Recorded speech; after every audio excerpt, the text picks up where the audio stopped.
بسم اللہ الرحمن الرحیم۔ وضو یہ انسان کے لیے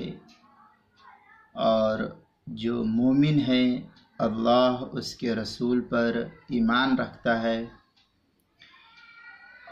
ایسے انسان کے لیے وضو یہ مومن کا زیور حدیث مبارکہ کے اندر بیان کیا گیا ہے۔ چونکہ شریعت میں بہت ہی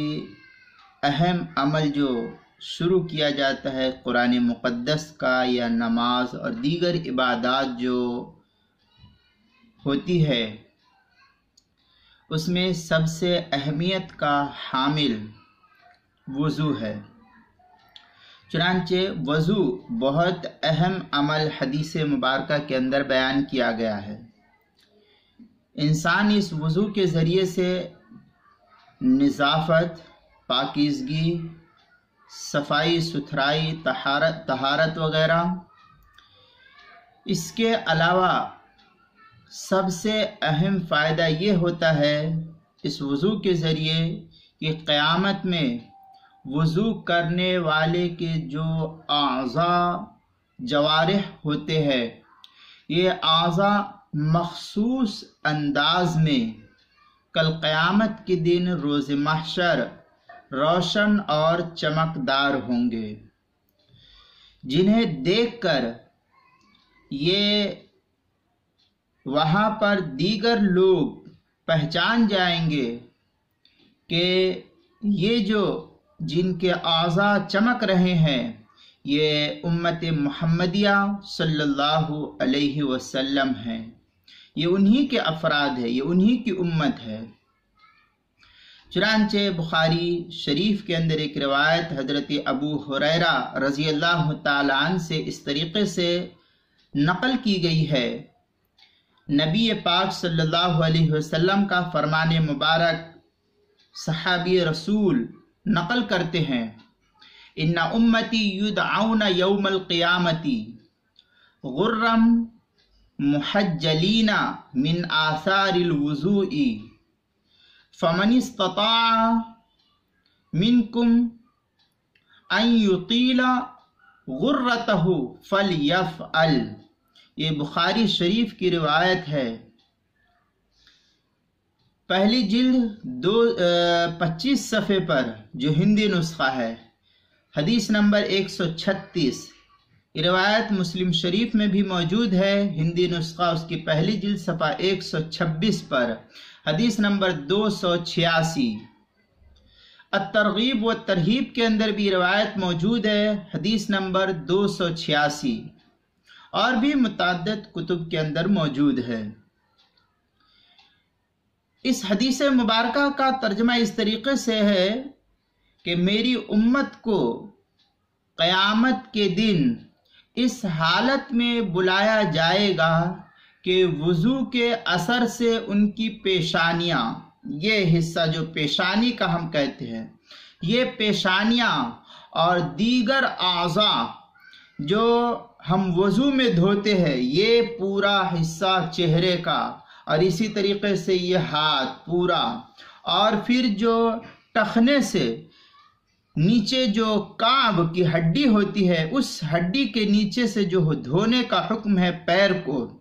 یہ پاؤں جس کو اعضائے وضو کہتے ہیں۔ چنانچہ پیشانیاں اور دیگر اعضائے وضو چمک رہے ہوں گے، پس جو شخص تم میں سے اپنی لمبی چمک کرنا چاہے تو کر لے۔ یہ اس روایت کا ترجمہ ہے۔ اس سے یہ معلوم ہوا کہ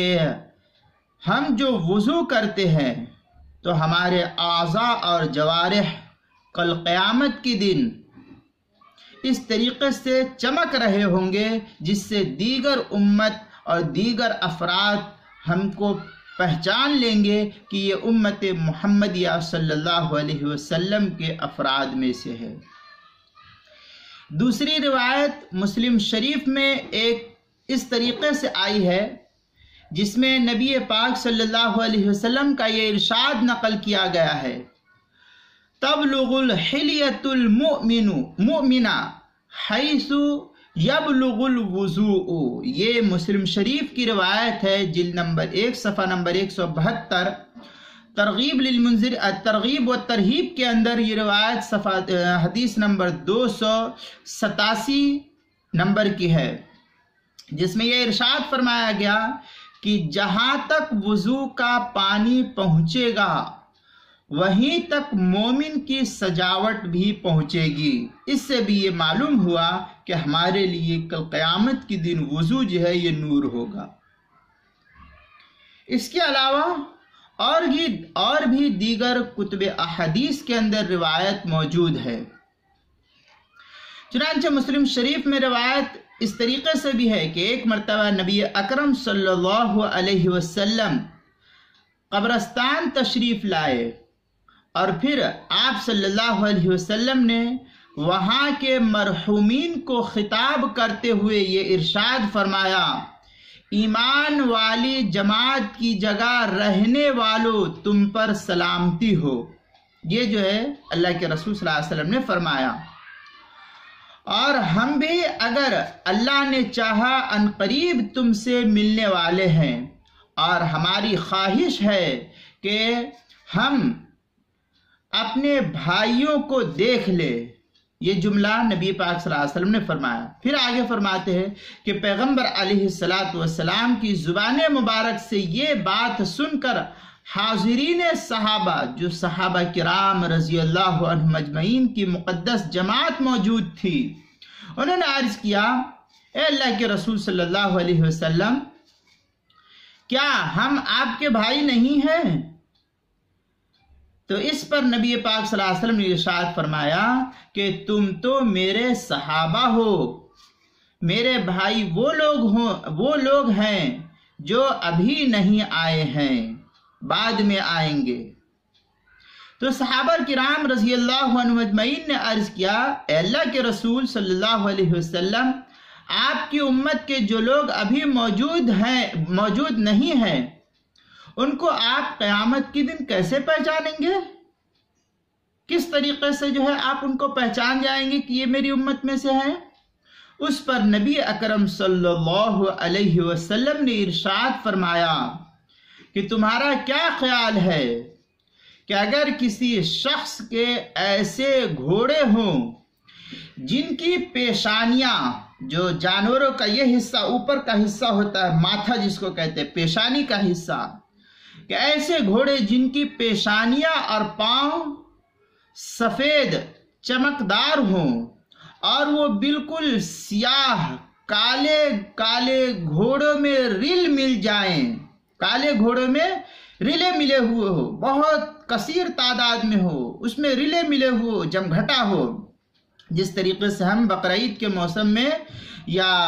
جانوروں کے ریوڑ میں دیکھتے ہیں، گائے، بیل، بکری، بھینس وغیرہ، اسی طریقے سے اللہ کے رسول نے مثال دے کر کے سمجھائی کہ ایسے گھوڑے جن کی پیشانیاں اور پاؤں سفید ہوں، چمکدار ہوں، اور وہ بالکل کالے سیاہ گھوڑے کے اندر ریل مل جائے، تو کیا وہ شخص ان کے درمیان اپنے گھوڑے کو نہیں پہچانے گا کہ یہ میرا گھوڑا ہے؟ صحابہ کرام رضی اللہ عنہم اجمعین کی مقدس جماعت نے عرض کیا، یا رسول اللہ، کیوں نہیں وہ شخص اپنے گھوڑے کو پہچان جائے گا اس صورت میں؟ تو اس پر نبی پاک صلی اللہ علیہ وسلم نے ارشاد فرمایا، فَإِنَّهُمْ يَأْتُونَ غُرًّا مُحَجَّلِينَ مِنَ الْوُضُوءِ وَأَنَا فَرَضْتُهُمْ عَلَى الْحَوْضِ۔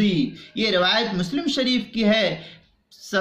پہلی جلد نمبر 1 صفحہ نمبر 127، حدیث نمبر 249، اور الترغیب و ترہیب کے اندر بھی یہ روایت ہے، حدیث نمبر 288، جس کا ترجمہ ہے کہ وہ بعد میں آنے والی امت قیامت کے دن وضو کی وجہ سے چمکدار پیشانی اور ہاتھ پاؤں کے ساتھ آئیں گے، اور میں حوض کوثر پر ان کا منتظر رہوں گا۔ یہ جملہ نبی اکرم صلی اللہ علیہ وسلم نے ارشاد فرمایا۔ ایک اور روایت اس طریقے سے جو ہے مسند امام احمد ابن حنبل کے اندر نقل کی گئی ہے، وہ یہ کہ حضرت ابو دردہ رضی اللہ تعالی عنہ، یہ صحابی رسول ہے، روایت کرتے ہیں کہ نبی اکرم صلی اللہ علیہ وسلم نے ارشاد فرمایا ایک موقع سے کہ قیامت کے دن مجھے سب سے پہلے سجدے کی اجازت دی جائے گی، سجدے کی اللہ کی طرف سے اجازت ملے گی، اور میں سب سے پہلے سر اٹھاؤں گا اور اپنے سامنے دیکھوں گا تو دیگر امتوں کے درمیان اپنی امت کو اور اپنی امت کے تمام لوگوں کو میں پہچان لوں گا کہ کون میری امت میں سے ہے اور کون میری امت میں سے نہیں ہے۔ یہی حال پیچھے دائیں بائیں دیکھنے میں ہوگا۔ اسی طریقے سے تو ایک شخص نے بھرے مجمع میں سے عرض کیا، یا رسول اللہ، اے اللہ کے رسول، حضرت نوح علیہ السلام سے لے کر آپ کی امت تک تو بے شمار امتوں کے درمیان آپ بے شمار امت ہے، آپ تو سب سے آخر میں آئے ہیں۔ حضرت نوح علیہ السلام سے لے کر آپ کی امت تک بے شمار امتیں ہیں اور بے شمار انبیاء علیہ السلام ہیں۔ ان امتوں کے درمیان آپ اپنی امت کو کس طریقے سے پہچان سکیں گے کہ یہ میری امت ہے؟ تو آپ صلی اللہ علیہ وسلم نے اپنے زبان مبارک سے یہ جملہ ارشاد فرمایا، ہم غرم محجلون من اثر الوضوء لیس لأحد كذلك غیرهم واعرفهم انهم یؤتون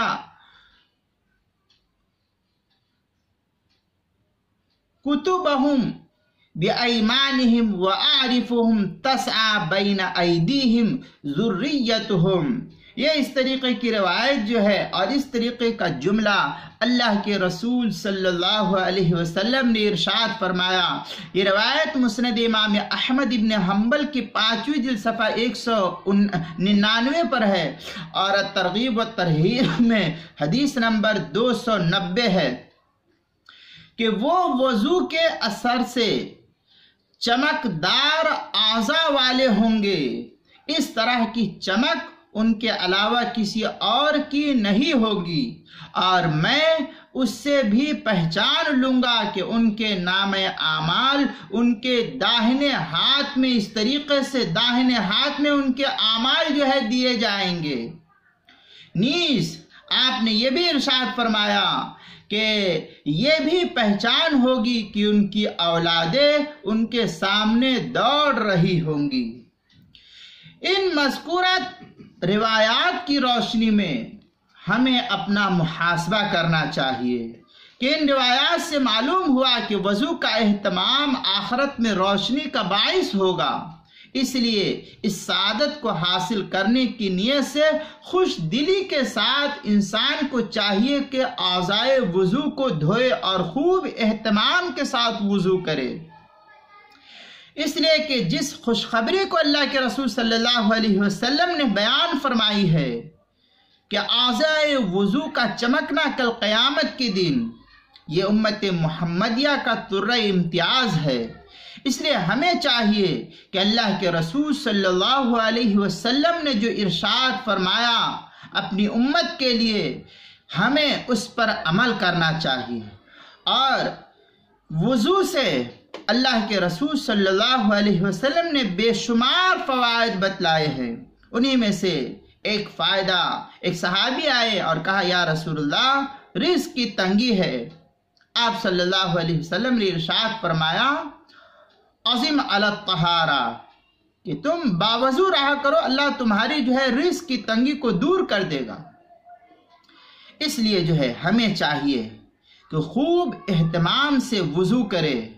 اور خوب اچھی طریقے سے وضو کرے تاکہ جو ہے اللہ کی خوشنودی حاصل ہو۔ اور جو آدمی باوضو ہوتا ہے فرشتے ان کے ساتھ رہتے ہیں، اور جو آدمی باوضو رہتا ہے، پاک صاف رہتا ہے، تو اس صورت میں بھی اس کی نیکیاں لکھی جاتی ہے، باوضو رہتا ہے اس پر بھی اس کی نیکیاں لکھی جاتی ہے۔ اور اس طریقے سے جو ہے باوضو رہنے کے بے شمار فوائد ہے،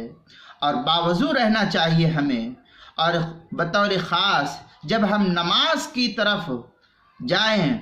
اور قرآن مقدس اور دیگر اذکار کے ادا کرنے کے لیے جائیں، تو بہتر یہ ہے کہ ہم خوب اچھی طریقے سے رضائے الہی کے لیے وضو کرے، اللہ کی خوشنودی حاصل کرنے کے لیے وضو کرے، تاکہ کل قیامت کے دن جن باتوں کو اللہ کے رسول صلی اللہ علیہ وسلم نے فرمائی کہ میری امت کے جو افراد ہوں گے وضو کرنے کی وجہ سے ان کے اعضاء چمکدار اور روشن ہوں گے، ہم جو ہے اس خوشخبری کے اندر شامل ہو جائے، اور جو ہے ہم خوب جو ہے اچھی طریقے سے وضو کرے، تاکہ جو ہے اللہ کی خوشنودی حاصل ہو جائے۔ اس تفصیل کو اگر اردو کتاب میں دیکھنا ہے تو تھوڑی سی بحث جو ہے کتاب المسائل کے اندر بھی ملے گی، پہلی جلد صفحہ 137 سے لے کر کے تقریباً صفحہ 138 تک اس کو نقل کیا ہے، اور وضو کے فضائل و مسائل اور دیگر کتب جو ہے اس نام پر لکھی گئی اس کے اندر بھی دیکھ سکتے ہیں۔ یہ چند ایک کتاب کے حوالے سے میں نے آپ کو بتلایا تاکہ جو ہے یہ ہم اچھی طریقے سے وضو کرنے والے بن جائے۔ یہ وضو جو ہے مومن کا زیور ہے، اس لیے ہمیں اس زیور سے آراستہ ہونا چاہیے۔ جس طریقے سے ایک عورت جب خوب بن ٹھن جاتی ہے، حسن و جمال کے ساتھ زیورات سے لیس ہو جاتی ہے، تو خوبصورت معلوم ہوتی ہے وہ، اور اس کے چاہنے والے لوگ ہو جاتے ہیں۔ اسی طریقے سے اللہ کے رسول صلی اللہ علیہ وسلم نے مومن مرد اور عورت اس کا زیور جو ہے، مومن مرد کے لیے زیور اللہ کا رسول کہہ رہا ہے کہ مومن مرد کا زیور وضو ہے، لہٰذا ہم کل قیامت کے دن اپنے اعضائے وضو کو جتنا چاہے چمکا لیں، اس کے لیے ہم کو اس دنیا کی زندگی کے اندر اللہ اس کے رسول نے جس طریقے سے وضو کرنے کے لیے کہا ہے اس طریقے سے وضو کرے، تاکہ جو ہے ہمارا بھی کل قیامت کے دن اعضائے وضو اسی طریقے سے چمکے، اور ہم بھی اللہ کی نگاہ میں خوب خوب جو ہے اچھے معلوم ہو، اور پھر جو ہے اللہ کی رضا اور خوشنودی ہم کو حاصل ہو جائے۔ اسی طریقے سے جو ہے ہم کو اللہ اس کے رسول کے حکم کو مطابق عمل کرنا چاہیے۔ باقی جو ہے انشاءاللہ تفصیل آگے آتی رہے گی کہ پھر وضو کس طریقے سے کرنا چاہیے، کیا کرنا چاہیے، وہ تفصیل آگے آ رہی ہے انشاءاللہ۔